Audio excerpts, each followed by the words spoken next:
తోటకూర విత్తనాలు ఒక్కసారి పడ్డాయంటే మన తోటలో ఇక ఎండాకాలం వచ్చిన ఒక వర్షం పడ్డా మనకి పుష్కలమైన తోటకూర ఈజీగా వస్తుంది. ఇదిగోండి ఇక్కడ అది అక్కడ తోటకూర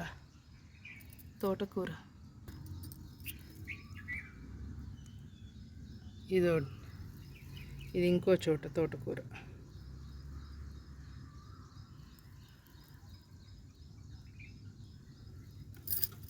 ఇదేమో అడవి పొన్నగంటి.